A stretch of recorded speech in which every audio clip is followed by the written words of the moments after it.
23-year-old Brian Arinaitwe lives a miserable life after donating his left kidney in promise of heaven and earth from the recipient's family. It is alleged that the family of the late Johnny Rwigambwa convinced Arinaitwe that he was to get part of their property if he donated his left kidney to their 64-year-old father, who had been battling with hypertension and diabetes for a period of 28 years.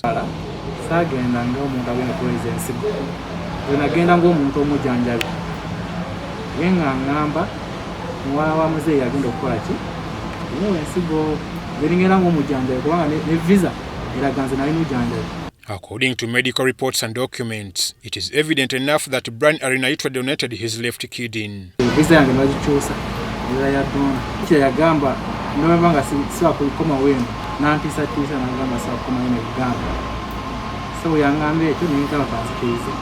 However, even after a successful operation in India in 2016, Johnny Rwigambwa passed away. Unfortunately, the late Rwigambwa's widow, Miriam Rwigambwa, withdrew all the promises and instead framed Arinaitwe for conniving with her stepchildren to kill her husband.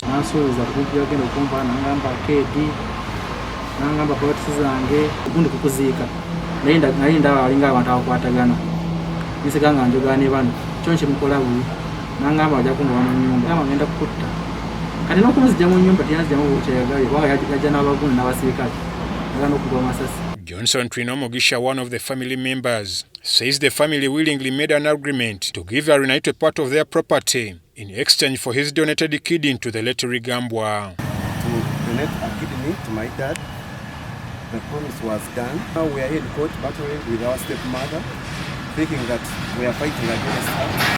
For 7 years, the late Rwigambwa's children have been seeking for justice on behalf of Arinaitwe, who they claim is being unlawfully denied of his share. The family has been following the matter before the International Crimes Division of the High Court, where their mother Miriam Rwigambwa is battling charges of human trafficking and forgery. Prosecution at the Colorado-based court states that in 2014, and with the deceased, Miriam Rwigambwa trafficked Arinaitwe to India and facilitated the removal of his left kidney. That Mrs. Rwigambwa further forged birth certificates and registration to the effect that she and her husband are the biological parents of Brian Arinaitwe, whereas not. However, presiding Judge Justice Susan Okalanyi has now directed that prosecution discloses all its intended evidence and witnesses to Mrs. Rwigambwa's lawyers. This is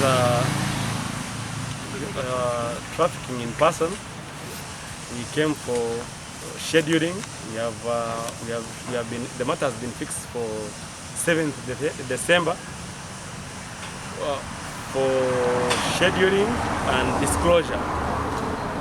Then thereafter the matter will be fixed for hearing. Arinaitwe argues that at only 23 years, he was robbed of a livelihood, since with only one kidney, he has nothing much to do, except fight for the 2 plots and part of Rwigambwa's family arcade in Mbarara that were promised to him.